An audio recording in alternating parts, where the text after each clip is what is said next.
and sexual violence. Next, please. And as the Federation of the Women's Rights Association recorded, that economic violence reached the sum of 33%, followed by a physical violence, which exceeded 20%, and sexual violence 14%. Next. So,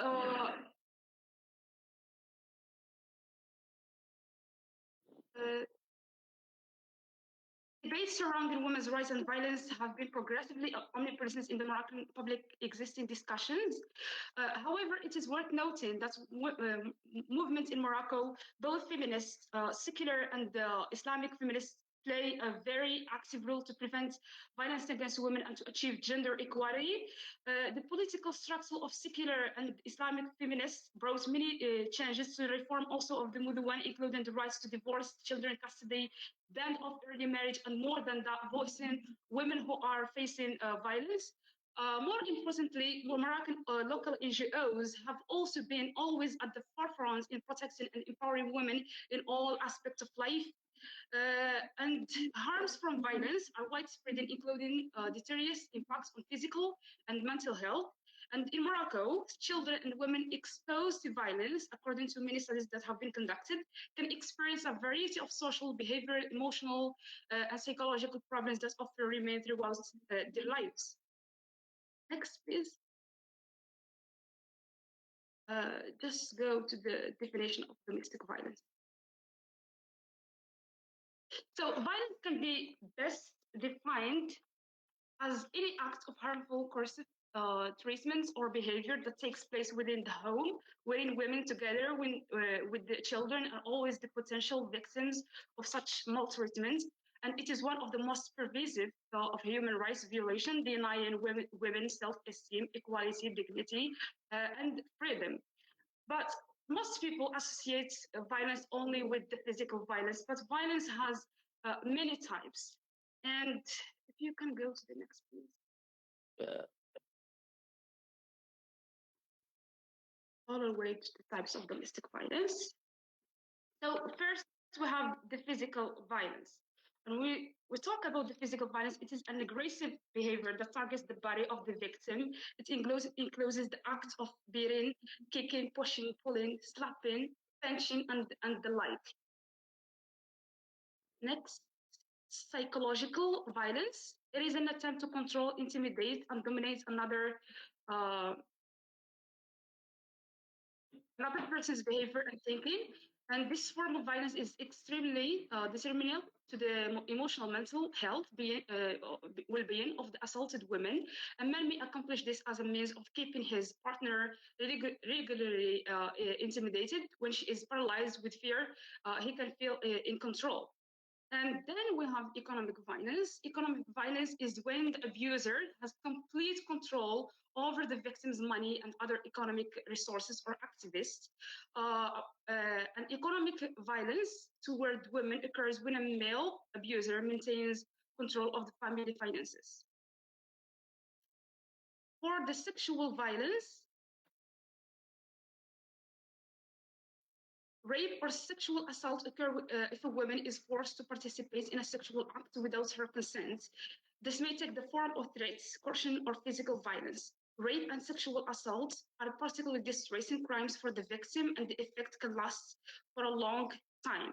Women who have been raped are severely traumatized and in most cases suffer from acute stress, anxiety, and intense emotions.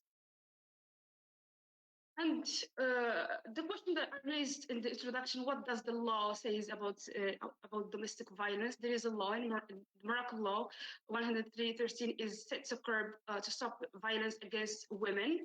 But this law actually remains ineffective for its lack of implementation, its lack of support to civil society and setting up and running shelters to protect women at risk. Shelters are not available in all areas. And this law lacks awareness of the new amendment, which includes the right to order the perpetrators to leave the residence of the victim, prohibition to call the survivor. Moreover, existing laws in Morocco do not provide adequate guidance to police, prosecutors, or investigates judges about their duties in domestic violence cases. So, concerning our methodology, 111 online female respondents were reached via Facebook group consisted of 400 members. The aim of the group is to provide law-related questions and inquiries. 2 focus groups consisting of 4 participants, each was conducted via WhatsApp groups. And the first focus group consists of 4 women who were the victims of domestic violence during the period of the lockdown. I interviewed myself. The other focus group is consisted of 4 male participants to provide our research with a counter voice and discuss the issue of domestic violence with male voices. Actually, many studies have been conducted on the issue of domestic violence against women, but a few measures have been taken by authorities to prevent it. So for this reason, amid the COVID-19 pandemic, as women become trapped in their houses, a large number of Moroccan women reported being violated by their perpetrators.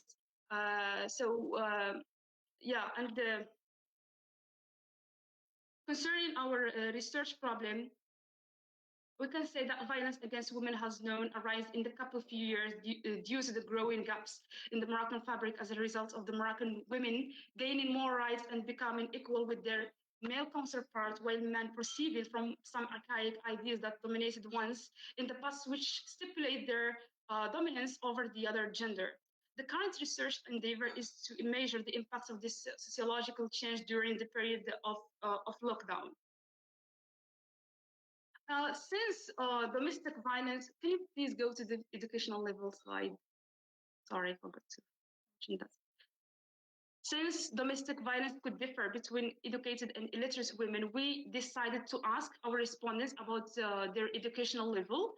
And as shown in the figure, the highest number of the participants, 44, have attended high school, and 28% indicate they attended the university level, whereas 9% are illiterate and have received secondary degree. And the respondents' experiences of domestic violence during the lockdown, the COVID-19 pandemic has resulted in the increase of domestic violence around the world, not only in Morocco, since all countries forced social isolation and lockdown. And recently, Moroccan NGOs reported increases in violence among women due to the lockdown.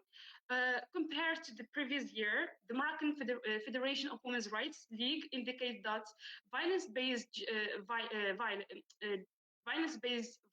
gender-based violence increased by 31%.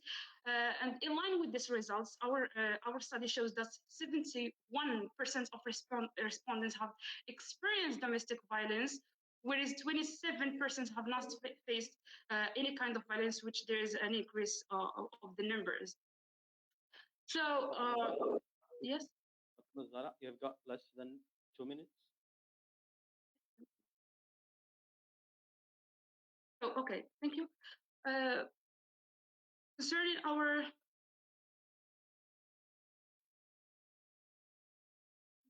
the reasons behind the rise of domestic violence during the lockdown, as mentioned by our respondents, there is job loss and unemployment, boredom, drug addiction, psychological and financial pressure, absent dialogue, ignorance, and fear. And I will go directly to the conclusion and approaches to stop the violence and implications. So approaches to stop domestic violence, we have legislative approach. There should be a real cooperation between government and the civil society. There should be a clear inclusion of the criminalization of domestic violence and explicitly criminalize marital rape. Then we have religious approach. Moroccan people should work on the modification of social and cultural patterns of conduct that violate women's human rights in the name of Islam. A significant step toward the recognition of the rights of women as such is impossible without making reference to Islam. Awareness-raising approach. These mistreatments and violence can be avoided and stopped by information, education, and sensibilization. Women need to be empowered through employment opportunities. They also need to be provided with information about domestic violence and promote the rights and gender equality. So for the conclusion, we can say that domestic violence is predictable uh, and preventable, ending domestic violence requires long-term commitments and use of multiple strategies involving all the sectors of the society. In addition to public health efforts, political is a must. Even when governments committed themselves to overcoming VOG by passing laws to ensure women's rights and punish abusers, a view of the legal framework for the protection of women's rights and the domestication of CEDAW to uphold women's rights in a course of law are still necessary. And Fatima Zahra, I'm really sorry to stop you here. Thank you so much for your so interesting presentation on domestic violence against Moroccan thank you, Professor. women during COVID-19 lockdown. As a case study, our second speaker is Dr. Dris Ubaha from Abdul Malik Saadi University. Can you hear me, Professor Ubaha? Professor Ubaha, I can already see your presentation. Can you hear me? Yes, I do. Good morning, everyone. All right. Mm-hmm. Thank you very much. All right, Dr. Ubaha, you've got 15 minutes from now. Okay, thank you very much. Good morning, everyone. It's really an honor to present in this great Harley event. Do you see my presentation? Yes, we do. Thank you so much. Well, my presentation or my study is a cross-section one on the psychological impacts from COVID-19 pandemic among university students in Morocco. The outline of my presentation is, I will start with the introduction, literature review, methodology, findings, implications, and then I will end up with a conclusion. The COVID-19 pandemic, as everybody knows, enforced many international governments to take rigorous decisions to control the infections or at least to lower its speedy transmission. Many countries declared nationwide lockdown, banned the local and international flights, suspended attendance to schools, universities, and business operations, declined all kinds of gatherings, and asked people to stay at home. Additionally, the media coverage has been focusing on the hot issue of COVID-19 in an hourly manner, if not less, by announcing the number of newly confirmed infections in the newly reported deaths in every country. As a result, people were affected by such word panic actions and presented a wide range of psychological disturbances among other people or among people around the world, and university students are no exception. For this reason, students' mental health in higher education has been an increasing concern. The COVID-19 pandemic situation has brought this vulnerable population suffering from higher levels of anxiety, depression into renewed focus. Therefore, when the nature of their educational experience radically changes, automatically the burden on the mental health of this vulnerable population is amplified. In other words, the ongoing coronavirus pandemic has caused the mental health of university students to plummet. Well, the intent of this study is to investigate the psychological impact that COVID-19 has on Moroccan university students, and I focused on depression, anxiety, and stress. These are my research questions. What impact does the coronavirus pandemic has on Moroccan university students? What are the factors that contribute more to increasing students' depression, anxiety, and stress? And the third research question is there any significant difference between male and female university students in experiencing depression, anxiety, and stress during the lockdown? A spate of studies have tackled the issue of the psychological impact of the pandemic, not only coronavirus, but before, on university students. And I have chosen some that are relevant to my study.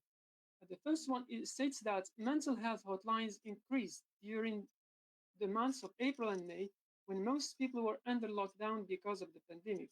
Another research stated that although the impacts are felt across all sects of the population, college students are among the most strongly affected by COVID-19 because of uncertainty regarding academic success, future careers, and social life during college, among other concerns. Another study stated that universities could best serve students if they better understood the impacts of COVID-19 and the risk factors of its potential psychological impacts. These impacts are of critical importance to warrant immediate mental health interventions focused on prevention and treatment. Professor Ubaha? Yes, sorry? Professor Yeah. Ubaha, I'm sorry to interrupt you, but we cannot see all the slides of your PowerPoint. So are you on full screen? Yes. Okay, get out of the full screen, please, and just click slide by slide, like I did with the previous PowerPoint. Okay, now we can see the slides. You can see them? Whenever you need, just click them. Okay. Okay. Thank you. Thank you very much.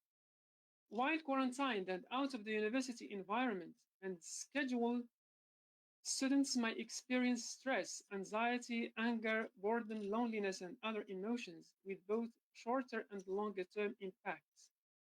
Concerning the methodology of this study, the design and participants, Moroccan university students were invited to take part in this cross-section survey from April the 15th to May the 15th, and I focus mainly on first year and second year university students.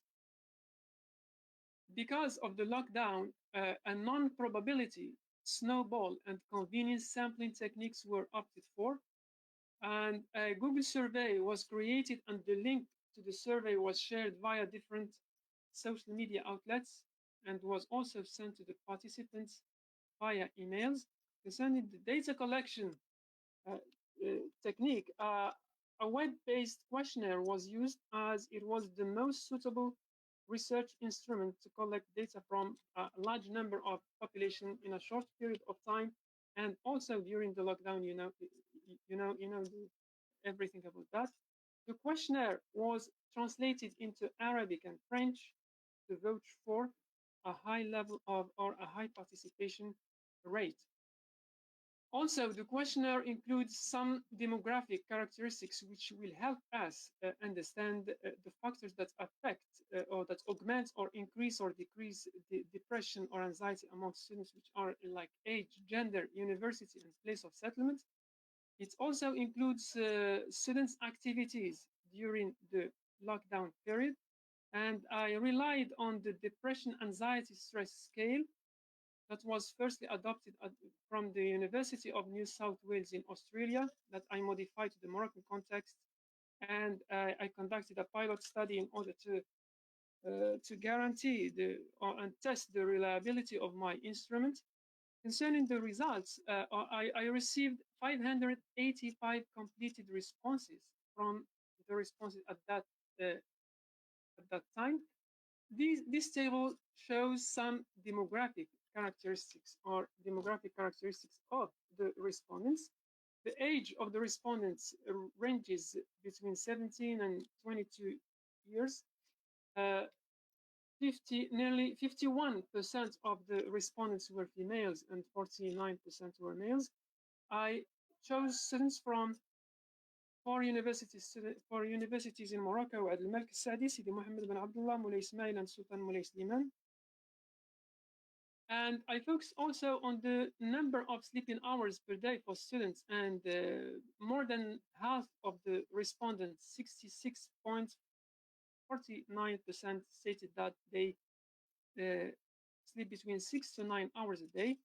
And in about any relative acquaintance infected by COVID-19, at that time, 82% of the respondents stated that no relative acquaintance was infected, and 92% of the respondents stated that no relative acquaintance died of COVID-19. And my respondents also stated that more than half of them stated that they received psychological support from the family, and only a few of them, 16% and 15% respectively, stated that they received support from university and community. The table, this table shows the prevalence of depression, anxiety, and stress among university students in Morocco. The table shows that the psychological status of Moroccan university students was affected to varying degrees. If we quickly look at the means and standard deviations of each factor, depression, means of anxiety and stress, we can say that which one scores the highest. Stress scores the highest among the three, which means that Moroccan university students were very stressed, experienced more stress in comparison to depression and anxiety, something which will be seen in the next slides. About the perception and precaution measures of Moroccan university students regarding the pandemic, the results, as you see in the table, show that the majority of Moroccan university students are annoyed. See that 33% and 83% stated that they were annoyed about the emerging COVID-19, and more than half of the respondents stated that the pandemic, they are very much aware of the pandemic, and they said that 54% stated that this pandemic deserves attention, and 82% of the respondents stated that they spend more than 2 hours, between 2 to 4 hours, to keep updated about the regular updates on the COVID-19. And the students, more than half of the students also, the respondents are aware and are committed to staying at home, and also they are committed to social distancing. Now, the second research question is that the differences between males and females in experiencing depression, anxiety, and stress. The statistical output, the t-test statistical output shows that if we have just a look at the mean and standard deviations of male and female respondents about the issue of depression, we can say that the mean for males is 12.74 and for females 9.84, which means that this and the standard deviation also is higher for males than females. We can conclude that males statistically and significantly experience more depression and were more depressed than females.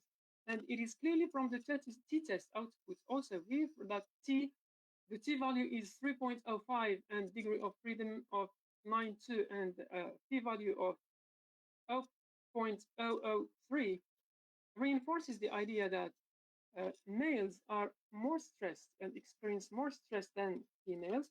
Concerning the anxiety, it's approximately the same thing.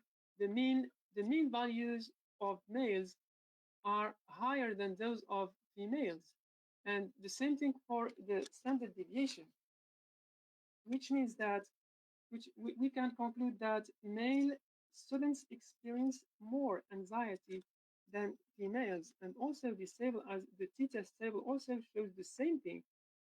But when it comes to stress, we look at the mean and standard deviations of males and females. We can say that the mean of females of 10.72 and 10.07, there is not that much difference between males and females, which means that males and females experience anxiety, experience stress, in the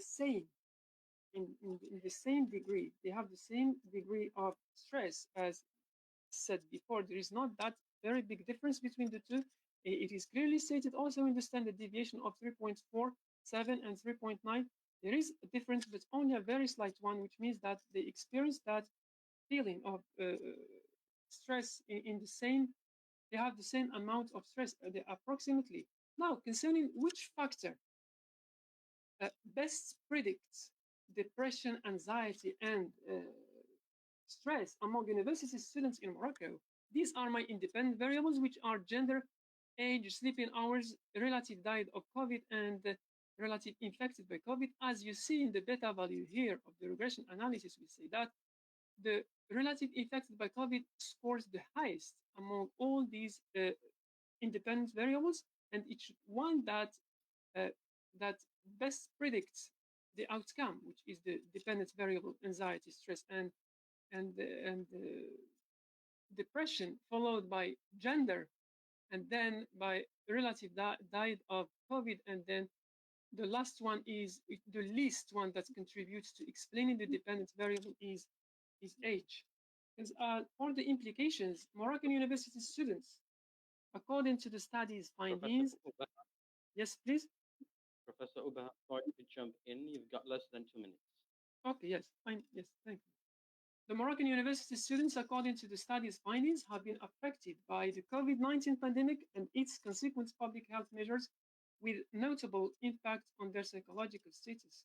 The findings of this study corroborate many other studies documenting that students report consistently higher levels of mental health problems than the general population. As a conclusion, Moroccan university students experience varying levels of psychological disturbance during COVID-19 pandemic, and different factors interact in a confusing mass to affect the degree of depression, anxiety, and stress among students. Of course, as everybody knows, that no work in social sciences is free of limitations. There are some limitations and some flaws in the study, one of which is due to the cross-sectional nature of the study, it is difficult to determine the direction, the effects, and to determine whether any of the psychological impacts that I mentioned before was a pre-existing or a recently developed one because of COVID-19, and longitudinal studies are needed, not cross-sectional ones, to analyze the long-term impact of the new emerging pandemic on the psychological status of students. And thank you very much. Thank you very much, Dr. Ubaha, for this highly informative presentation on the psychological impact of COVID-19 on Moroccan university students. Our next speakers are Dr. Mariam Ushin, Dr. Hanan Dahrour, and Dr. Ilbetul Mishkat from Ibn Zohar University. Dr. Ushin, can you hear me? Yes. Good morning. Good morning. The floor is yours, Professor, and you've got 15 minutes. Okay, thank you.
Can you see my screen, please? Dr. Ushin, we could see it for a while, and then, yeah, we can't see it. Can you share it at your level, please? Excuse me? Can you share it at your level? I think we need to ask Professor Bushara. Professor Bushara, can you hear me? Professor Aisha Bushara, can you hear me? Okay, Professor Ushan, did you send us your PowerPoint in the Google Forms? Yes, I did. Okay, then just give me 1 second and I will share it.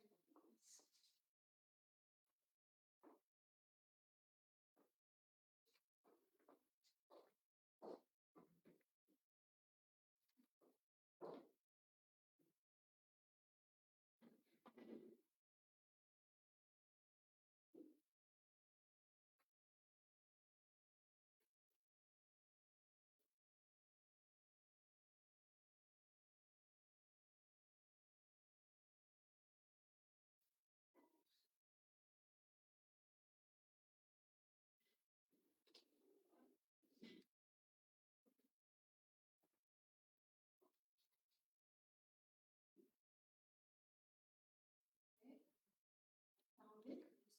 I'm just trying to share this in 2 seconds.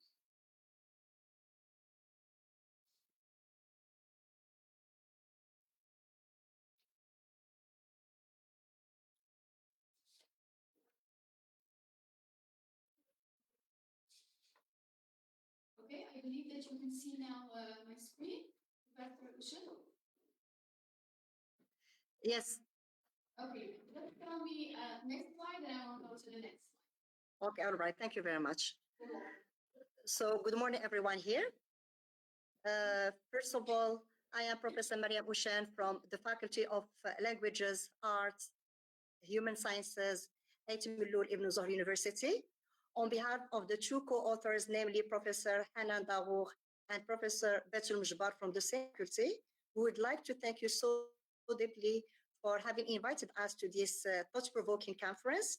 Hopefully, our presentation will reveal some very interesting findings and rich discussions as far as the issues of gender, COVID-19, and education are concerned. So here is the next, please. So here is the key elements of today's talk. First of all, I will start with a brief introduction, which clarifies some key concepts. Then I will give an overview of statement of the problem, context of the study, objectives of the study. Then I proceed to presenting methodology adopted at 3 levels, that is to say research design, research questions, research instruments. And finally, I will explore the findings and a further discussion that the present study has yielded, accompanied by a general introduction. Next, please.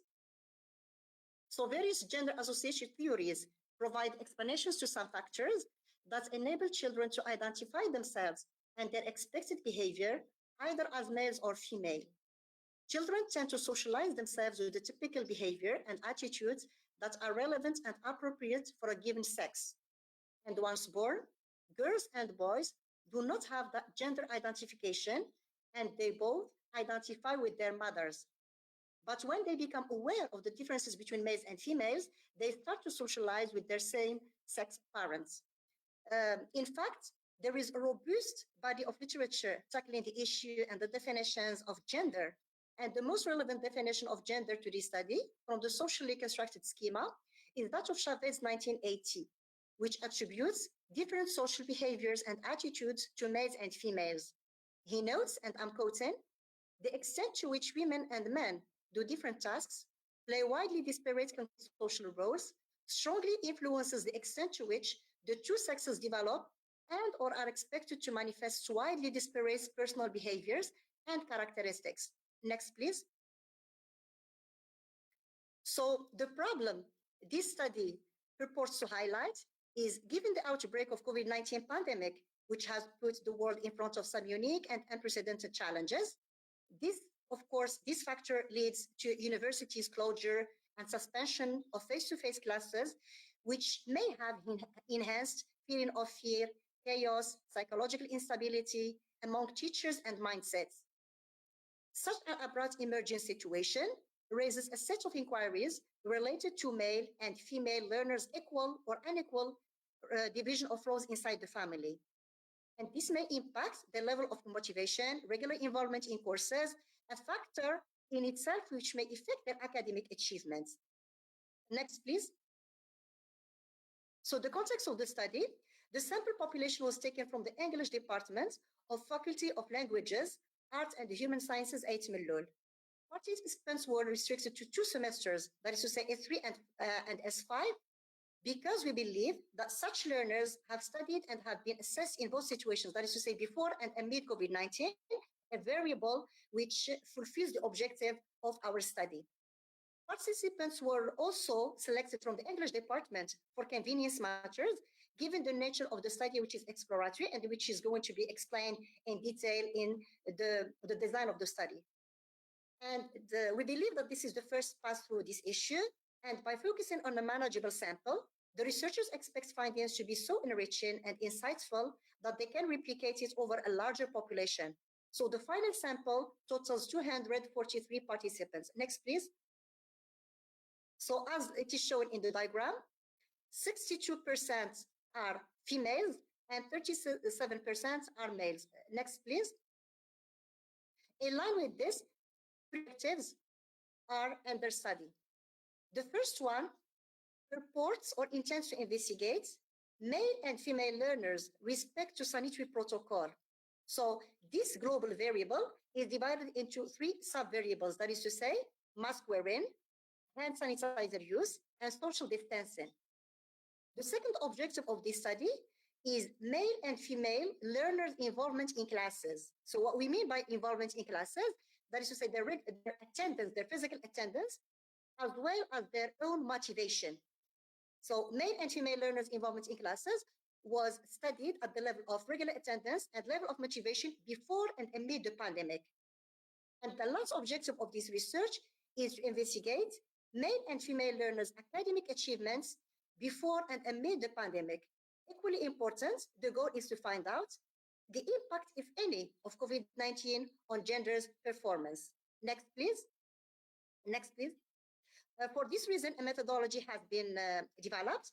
So this the research design adopted in this study is Exploratory 1, is an exploratory case study. So no working hypothesis is raised, expecting data analysis to reveal significant findings that would be used as a theoretical model for future experimental research under the same perspective. Next, please. Some of the goals of conducting an exploratory study is first, as researchers, we would like to explore this new topic, first to become more familiar with this field. Then we would like to develop some tentative theories, hypotheses, new ideas in order to formulate more precise questions that future research can answer. So our final objective of conducting an exploratory study is to determine the feasibility and manageability of conducting this study or this topic. Next, please. So in line with this, 3 research questions have been raised. The first one, to what extent are there any gender differences among learners with respect to sanitary protocol? The second research question, to what extent are there any gender differences among learners with respect to their involvement in learning before and amid COVID-19? And as we have explained in the objectives of the study, what we mean by the involvement, that is to say their physical attendance and their motivation. And the last research question is, does COVID-19 pandemic have any effects on male and female learners' academic achievements? Next, please. So to collect the relevant data, 3 research instruments have been constructed and used. So the first one is a self-report survey, where students were invited to react to a number of issues related to the questions and the investigation. And here, as you can see on the slide, there is an excerpt of the adopted self-report survey. It is a 5 Likert scale survey that is tackling the issues under study, ranging from respect to sanitary protocol, respect to sanitary protocol in terms of mask wearing, social or physical distancing, hand sanitizer. Next, please. The second instrumentation used in this study is observation checklist. So for this observation checklist, several professors took part in the observation process. They observed a sample of about 450 learners during the receipt exam session. And the 7 observers had 2 checklists. One is reserved for females and the other one for males. And as you can see in these excerpts, here are some of the questions or some of the key elements that the observers had to focus on. For example, females wear their masks appropriately in the classroom, and they have to tick either none of them, some of them, many of them, or all of them. And they have to provide as many comments as possible. Next, please. Right. The third instrument is learners' final grades. So as far as this instrument is concerned, learners' final grades before and amid the pandemic were provided to us anonymously by the administration as a way to preserve learners' confidential information. So our purpose of using triangulation, that is to say 3 instruments, is to ensure the validity of the data collected as well as the reliability of the findings. Next, please. Right. So interestingly, 3 patterns of results have been yielded as far as this study is concerned. So the first one is related to respect to sanitary protocol. This first pattern of results displays that females adhere to sanitary protocol more than males do. So the self-report survey reveals that most female learners claim to be aware, and here this is very interesting finding because we are dealing with females' awareness, okay? Claim to be more aware that mask wearing, the use of hand sanitizer, along with respecting physical distancing, may reduce the spreading of the virus. Whereas males who reported to respect sanitary protocol assume to do so simply not to be deprived of attending classes. Equally important, previous studies yielded the same findings. For example, October 2020 stated that women preventive practices than men do. And recent analysis of responses to coronavirus disease 2019 have also posited that men's dismissive attitudes toward the risk of the virus reflect their attempts to conform to masculine norms that valorize bravery and strength. Next, please. Next.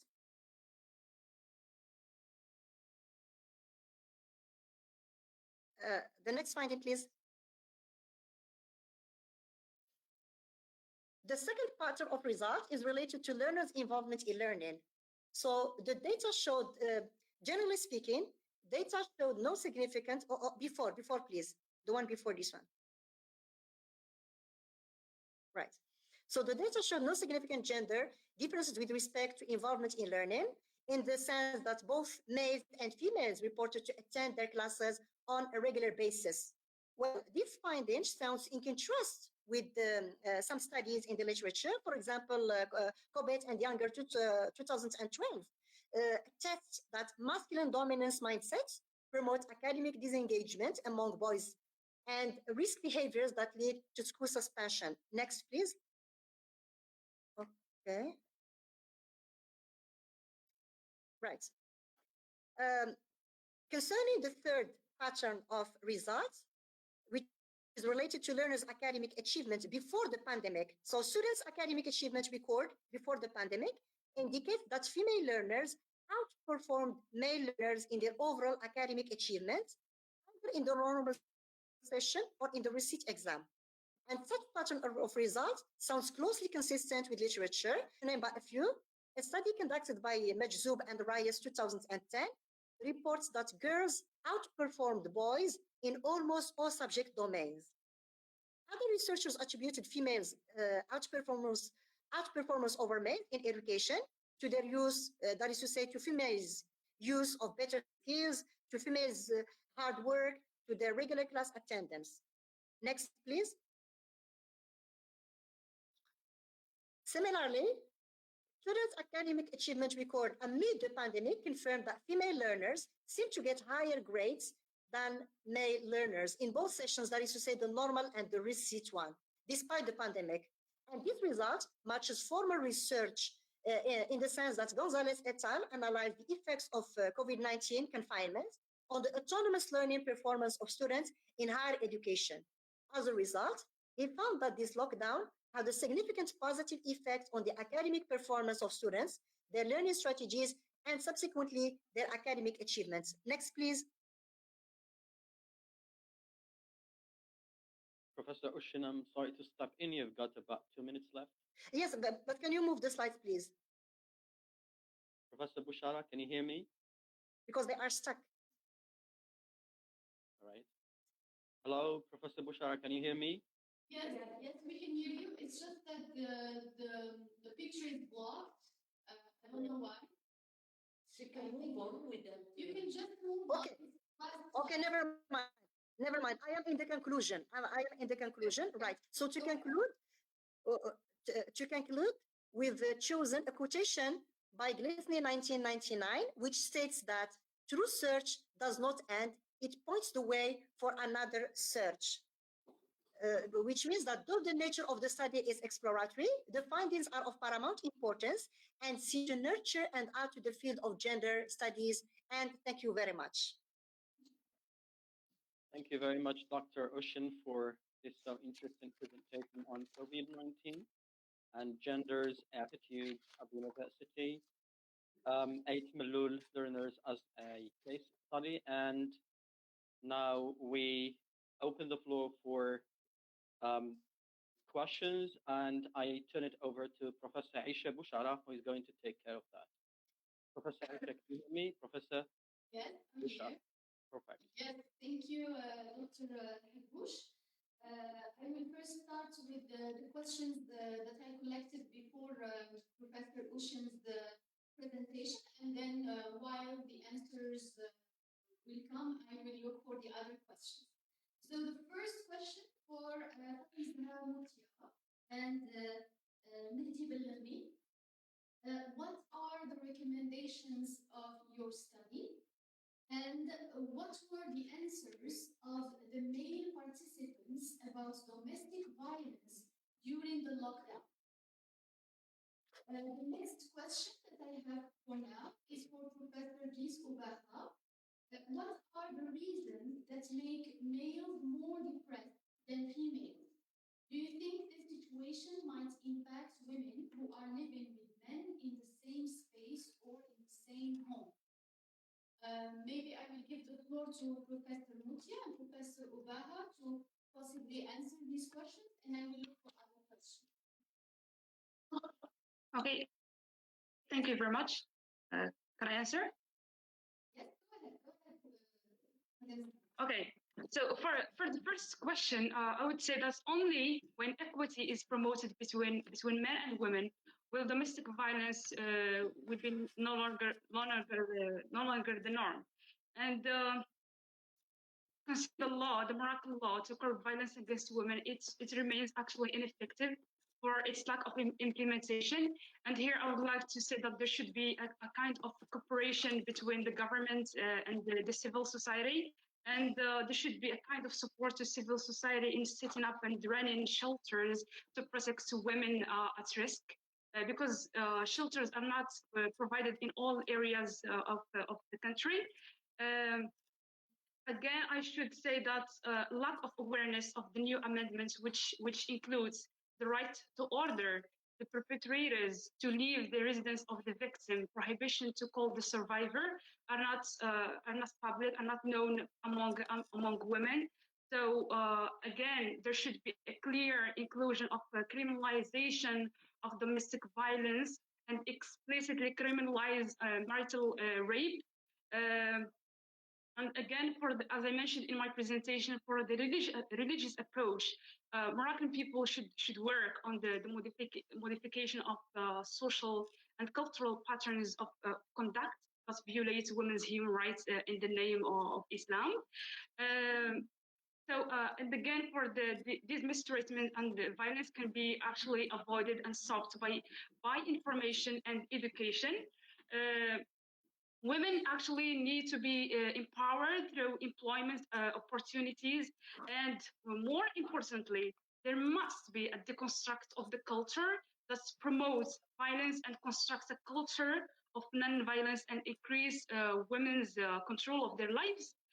And here I would like to highlight that we should educate our children about body autonomy and respecting everybody's body, okay?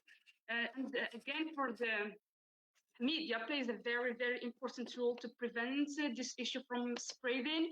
Media interventions should use television, radio, newspapers, all the means of media, printed publications also to reach a wide range of people and affect change within society by altering social norms and values through public discussion and social interaction. Yeah, and last but not least, for the first question, health sectors need to put the victims in contact with authorities, raise awareness through social media, visual and present means of media to reach all people in all areas of the society once again. So for the second question, the moderator asks the focus group of men about the reasons behind the rise of domestic violence during the lockdown. And the reasons that were mentioned by them are drugs, alcohol addiction, lack of communication, wife disobedience, lack of self-control, and jealousy. And again, throughout our discussion, interview is mentioned also when men have low income, and I'm quoting here, when men have low income and meet with a demanding wife may end in a relationship turn into violence. And in addition to the reasons listed above by our respondents and interviewers regarding domestic violence, social and cultural norms, women who are not financially independent and lack awareness are among the most endangered category of women to culprit domestic violence. And thank you very much.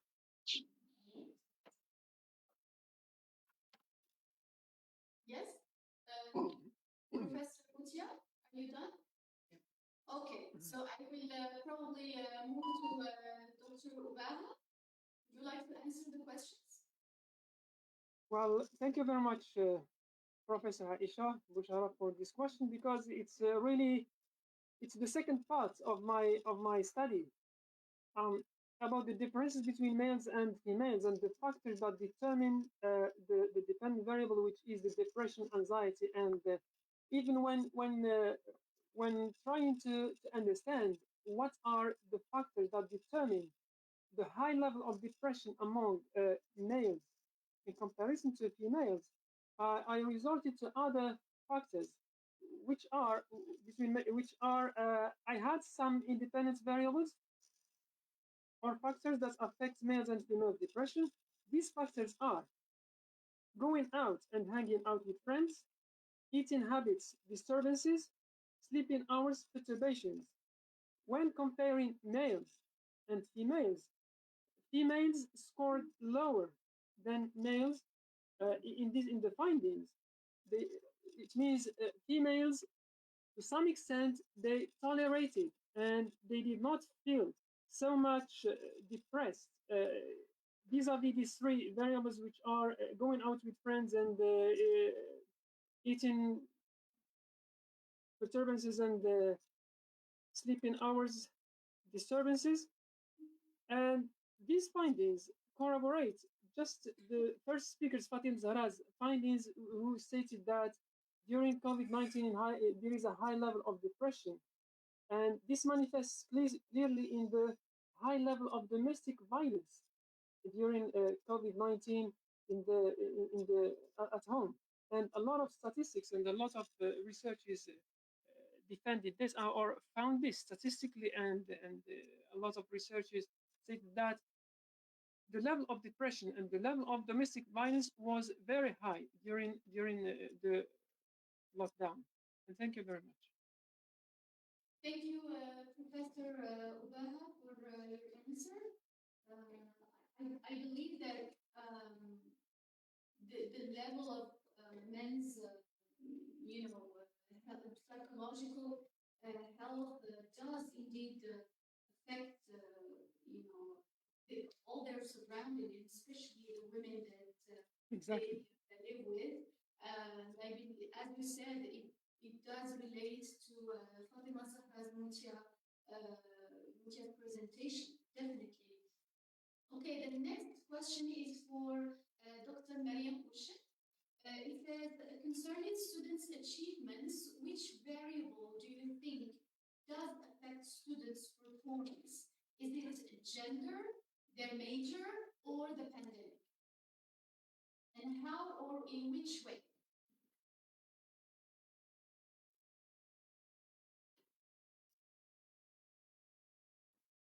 Professor Usha, would you like to answer this question?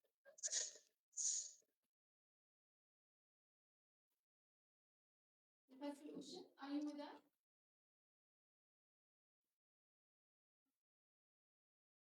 She's probably connection issues. No? Okay, she will probably join us later. Does anyone have any comments that you would like to express or question? Wafa, go. Okay, well, I'd like to raise an issue with Moutia about domestic violence. Domestic violence is still a taboo. If we talk about the context of Morocco, it's still a taboo, even if there are many legal measures that have been taken in that regard. And it's just now that some start to realize that, in fact, there is domestic violence in Morocco. Yet, there are two issues that really are very prevalent within the social culture of Morocco. First is the idea that a man is sometimes justified to beat his wife. You know, that in sometimes the culture stream. There is also another, study that was done and that revealed that about, a lot of women who have experienced domestic violence, about 68%, if my memory is really good about that article that I wrote, expressed a distrust of the justice system. So how do you see these two, issues that are prevalent within the Moroccan context? And how can we really go beyond that to find solutions for that domestic violence, as far as the distrust of the judicial system and the idea that sometimes men are justified for such, bad behavior. Thank you. Okay. Yes. Are there any comments or additions from our speakers?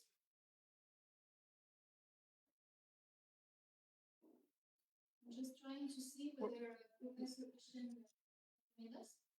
Dr. Ustad. Yes. Is something? Professor Ubaha. Well, Thank you, very much. Professor. It was great. Okay.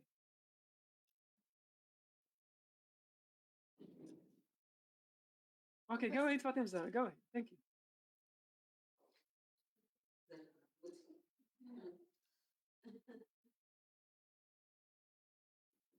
Thank you, Professor. Thank you.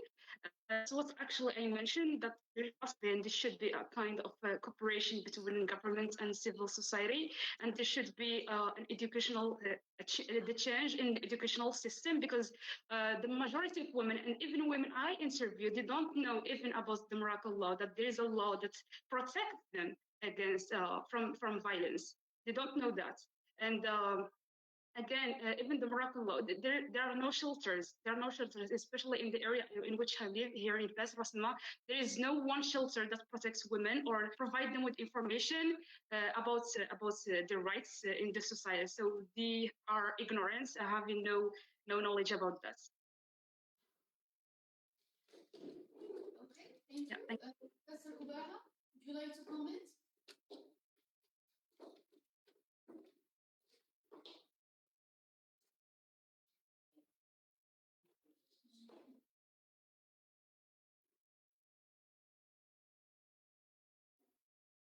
Professor Ubaha, can you hear me? Oh, yeah. Do you hear me now? Yes. Okay. Thank you very much.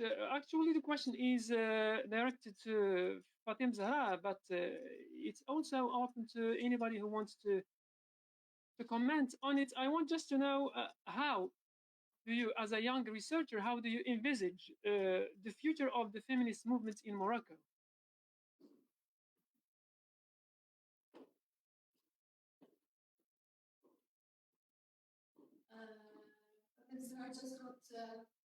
disconnected. Apparently, everyone is having connection problems today. Yeah. My computer also went down. That's technology. It helps and it kills. Exactly. It's a blessing and a curse. Exactly. We're waiting for Fatim Zahra and Professor Ushin to go back to our session. No, it's not. Mine is working now.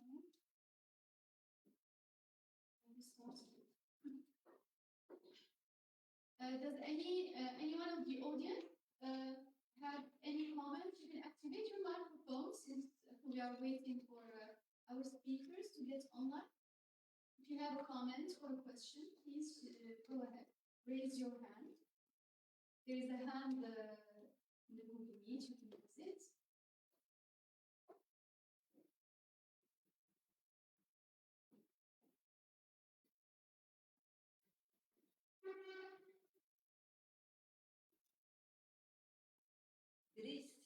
Professor Dresloba, I'm glad that you are among us, you know. Thank you very much, Professor. Thank you very much. I'm really honored. Thank you very much. Okay. No, Sana?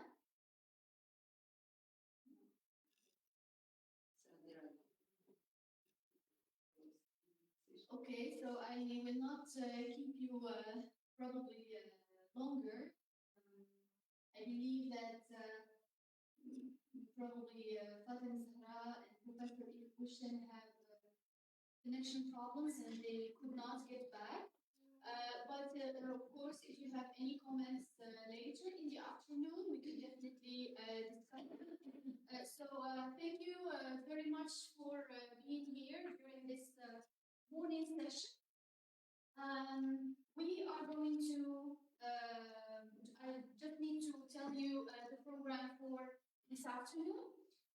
So we will start at 3:30 with panel 5 entitled Gender Inequality, Impact on Women's Education and Use of ICT. And then the last panel 6 is entitled Leadership and Employability Amid and Beyond the Pandemic. So thank you very much for being here with us this morning, and we will meet during the afternoon at 3:30. Thank you very much. Thank and you. Have a good lunch.